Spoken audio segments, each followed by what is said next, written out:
Hello and welcome to the Divorced Dadvocate, where we help dads create a healthier and less traumatic divorce.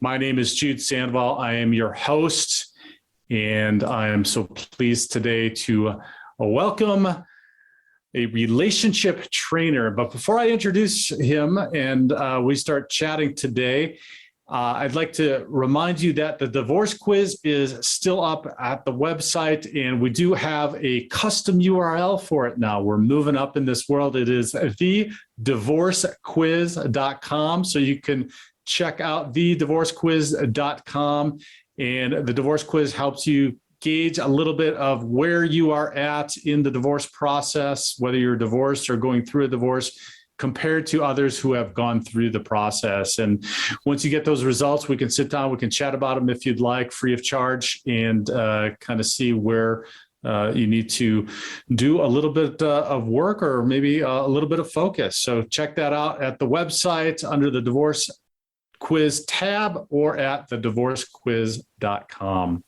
So my guest today, like I said, is a relationship trainer. I wish I had a relationship trainer way back in the beginning when I was dating, probably in my teens would have been beneficial.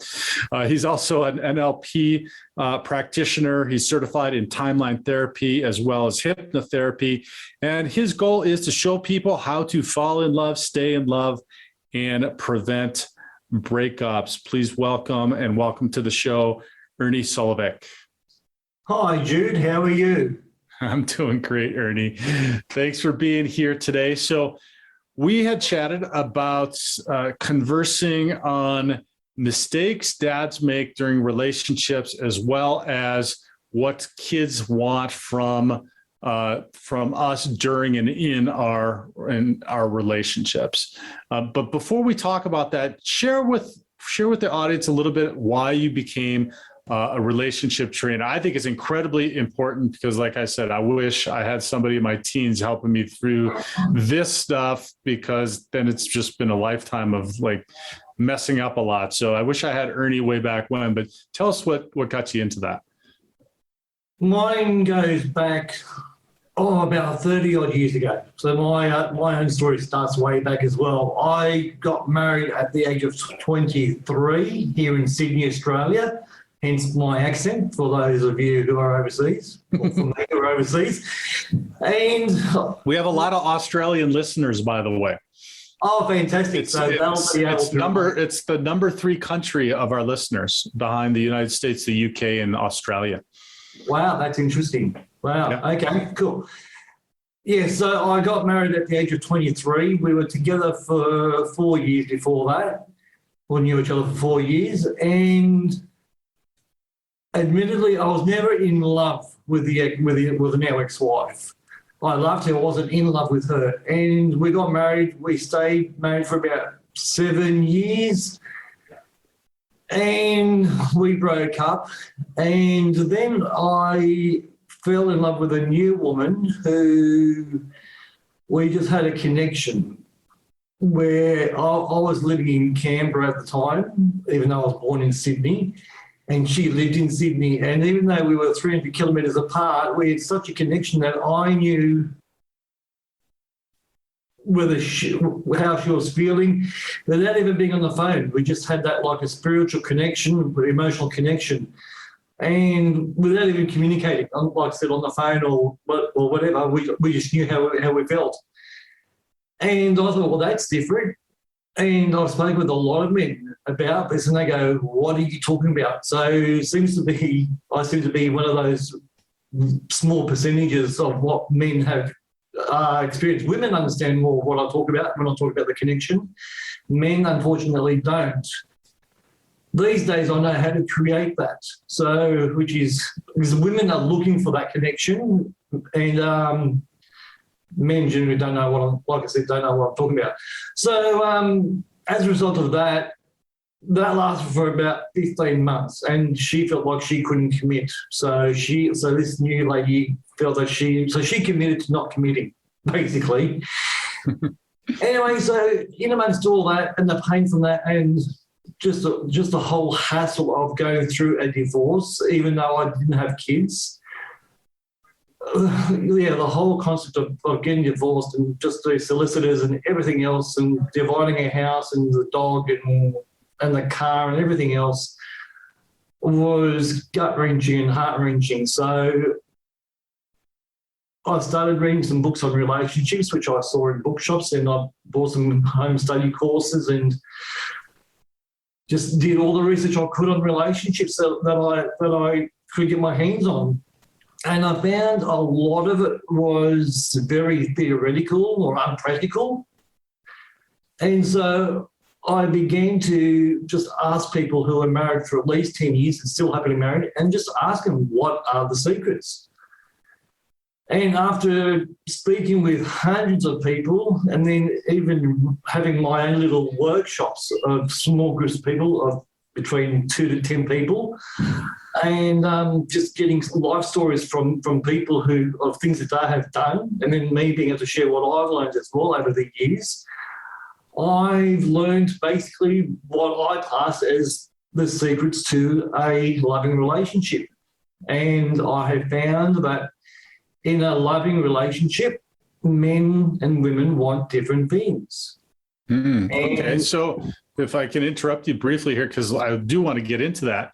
But so it sounds like you, like others that are coaches or myself that's gone through divorce, just had an experience where you wanted to be able to help others in figuring out and sharing some of the knowledge and wisdom that you've gained through going through the process, correct? Sure. Yeah. Yeah. So I'm curious. You mentioned something that I thought was interesting, and that was the point about men not exactly knowing how to talk about or deal with emotions, or maybe some of these things where it might be a little bit more natural for women. Sure. And this kind of dovetails into a little bit about our topic, right? Of what mistakes dads or men might be making in relationships. Share, maybe one or two of those that you see, that now that we are aware of that we can maybe put some focus on and some effort towards that would help. Sure. Well, yes, a lot of women, especially going back, say, 20, 30 years ago, would say that men don't have feelings. Men, or as boys, we were taught up, especially us 40, 50, 60-year-olds, we were raised to say boys don't cry. So if we fall down and hurt ourselves and scrape our knee, we would normally cry. And then we were taught by the parents, the doctor, the teachers, whoever, would say boys don't cry. So we learned to bottle up our emotions. And being a therapist as well as a trainer, I now see how damaging that repressing emotions can be, because a lot of that can create a lot of different diseases within the body. And a lot of my work with couples or even individuals is really releasing and bringing up those emotions and then releasing them. And that's a large part of the healing process, is letting go of those emotions, because they've been bottled up. My sister, for example, she was daddy's little girl until they moved to a different house, and then soon afterwards I was born. And it was a very downtrodden place. And so my parents kept on working on the house to do it up. And so my sister raised me to a large extent. And whenever I used to cry, my parents would come down off the roof or from whatever they were doing. And then my sister would get the belting and get blamed. So my sister was also taught by my parents, which come from Europe, mind you, typical European background. She also was beaten by a belt and told to shut up. So even my sister. So it's not only the men that are being told to not show their feelings, even women. Yet it's more so where girls were allowed to show more of their emotions than men. Yeah. Okay. So what you're describing is what I call adaptive behaviors, and we talk about quite a bit on the show is things that we've learned in our upbringing at some point that have that served a purpose or a need at the time, and it seems to be a general theme in talking to not only men but other coaches and therapists that a lot of what we've brought to a relationship that may now have come to an end is coming to an end in divorce has not served us well, because it's not the dynamic. It contributed to a dynamic that was unhealthy, but we didn't know that. And so divorce then kind of serves as a wake-up call to, what it is that's happened, because hopefully none of us go through it more than one time. You said you've only been through it one time. I only have two. So this is good. Hopefully that means we're learning, right? Yep. You don't want to do anything painful more than one time, right? Although, I think I beat my head against the wall sometimes, and I don't learn fast enough. But hopefully we're learning through that process, and divorce is a good opportunity to be able to look at that and go, oh, okay, like you described beautifully with your story of your sister and you, that those behaviors then bring you into your adult life and in your relationships. Are there other ones, things that you see with men that they may bring? You mentioned the emotions and the kind of the stoicism, and that's one that I've experienced. Are there other ones that you recognize or that you see with clients? Sure. One big difference between men and women is men don't differentiate between who they are and what they do. So a man is his job. So a man relates to his job and says, I'm a builder, I'm a plumber, I'm a train driver, I'm a pilot, I'm a doctor, I'm a lawyer. Whereas with women, they relate more... Sorry, that will have to get edited. No worries. Women generally relate more to the family. You ask a woman who she is, and she'll say, I'm a wife, I'm a mother, I'm a grandmother, I'm a sister. Females generally relate more to the family or to the whole relationship. And as a result, men seem to, or to women anyway, they seem to be more disconnected. And that can cause an issue. And I'm not that old yet. If you, I'm sure we've all heard the stories about around the 1930s during the Great Depression. Men were jumping out of windows out of buildings because they lost their job, and losing their job, they felt like they lost their identity. Right.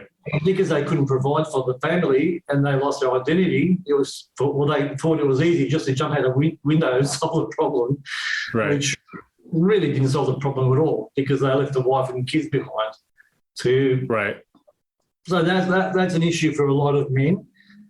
And so I'm hearing you say that, men's masculine nature tends to be missional, like what their mission in life is, what they're doing. That could be their work, and oftentimes, and probably for a majority of men, it is work, right? Their jobs or their career or whatever it might be, their business.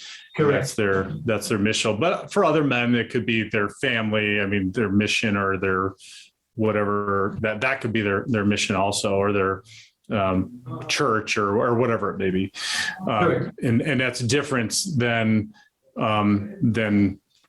like how women may approach when you just answer you ask the question, which you said, like, who are you, or what you do, who are you is an open-ended question, right? So it's kind of interesting if you'd ask 100 people that, take 50 men and 50 women and see what they come up with. And maybe we'll do that sometime. But the thing I wanted to correlate to this was that during divorce, that seems to be a very challenging thing, probably for anybody, but particularly for men, because then everything's like in chaos and turned upside down. And then your identity as maybe a family man or a dad or whatever it is, or maybe you're having to change jobs or your career's changing or selling your business, just all gets thrown into chaos. Speak to that a little bit. I think one of the big reasons for that is men focus very well. Men cannot do 10 things at the same time. Women can. And so when a divorce happens is because a relationship is so multifaceted or so it has so many aspects to it, it really puts a guy into overwhelm because there's so many different things to think about: the wife, the finances, the house, the children, the job, the dog, the car. And they have to go from thinking about focusing on one thing to focusing on everything, which for most men is really hard thing to do, if not impossible. And here's a very quick example. There's a wife that came to her husband after, I think they were married for about 20 years from memory. And she came up to him and she said, he was in the lounge room, and she said, what are the flowers, what are the colour of the flowers in the kitchen? And he said, what? And she asked, what are the colour of the flowers in the kitchen? He says, I don't know. And she said, that's why I'm divorcing you. Right. So in the early days, when we start dating someone, we notice everything. We want to know everything. We notice everything. If they've had a shave, if they've had a new haircut, if they've got new shoes, new dress, we notice everything. And most men love the chase. And then when we've got that woman, we think, we can sit back and relax. Right. And from a woman's perspective, she thinks whatever it took for you to get me, it's going to take you 3 times as much for you to keep me. So with this man and the flowers, somewhere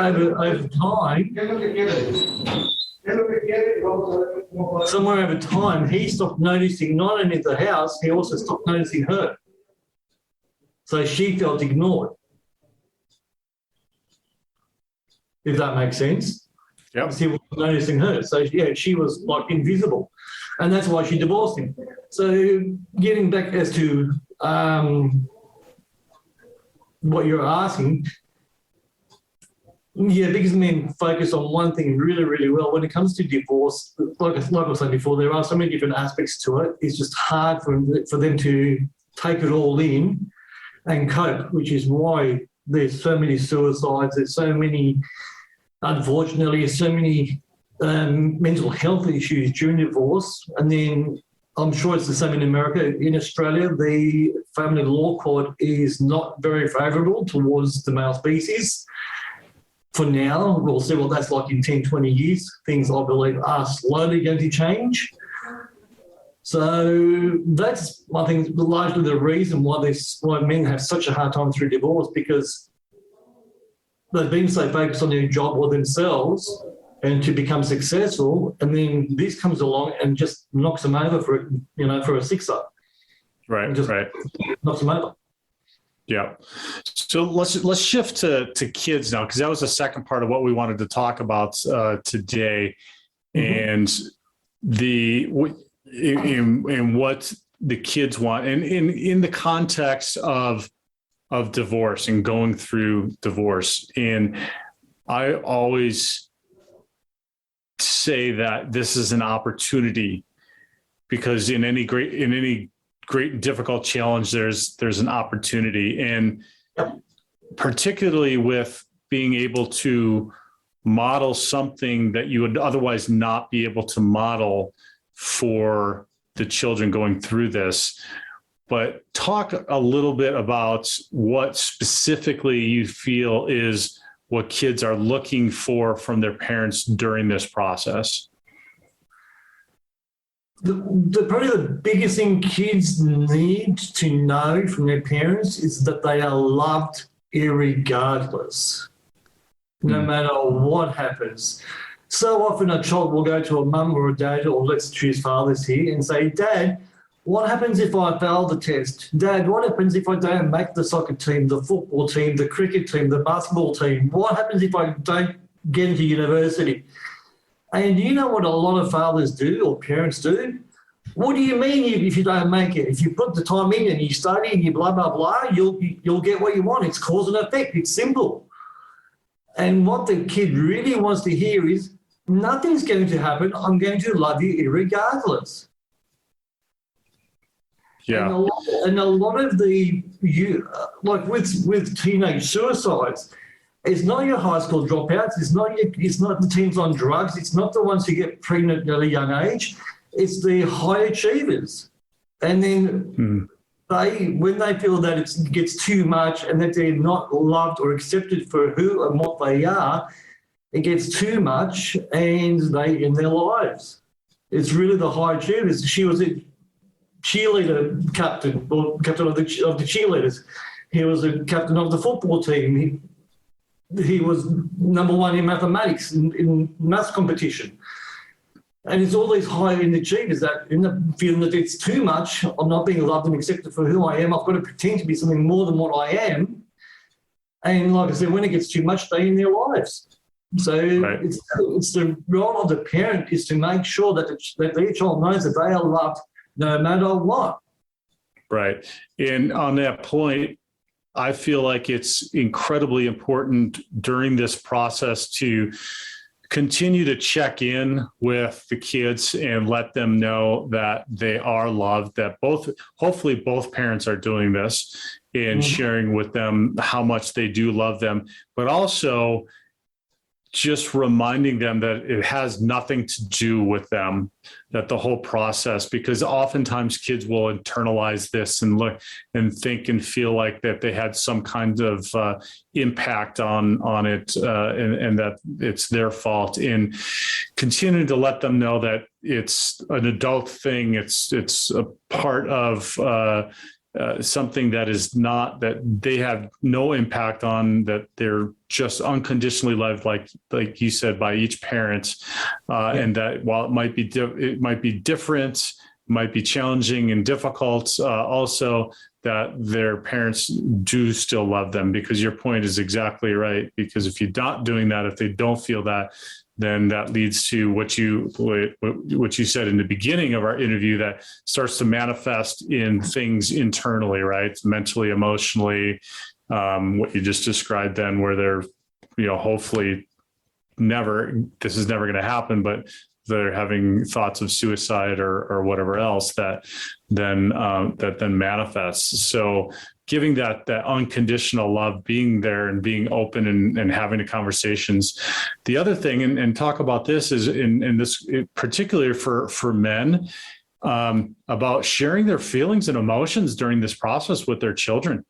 Absolutely. Yeah. Being open and honest with your children, I think, is the number one thing. And like you said, Jude, ensure that they know that's not their fault. And also, one other thing I'd like to add to ensure that, especially the love side, is to hug our kids. And when we hug our kids or touch, human beings need physical touch.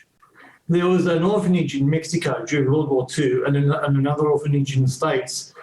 And the ones in America, the children were dying. And the ones in America, it was unhygienic, it was dirty and blah, blah, blah, in Mexico, the kids were thriving. And the psychologists and doctors couldn't work out what was going on. And I thought, what's happening here? And what they found out was that in Mexico, every child that was in an orphanage was given like a mama who would coo and cuddle and touch the child. Whereas in America, the child was either propped up and being fed where the bottle was put on an angle where the baby could just suck on the bottle. There was no physical touch. And so physical touch for a child, for any human being really, can be the difference between life and death, literally. And so even during a divorce or a breakup between parents, I think it's really important that both parents can touch or hug their children. And they say if we hug someone for at least 20 seconds, that we release endorphins, which is nature's happy drug. Hence, hugging our children on top of the communication and explaining to them that's not their fault. This is just a process that adults go through.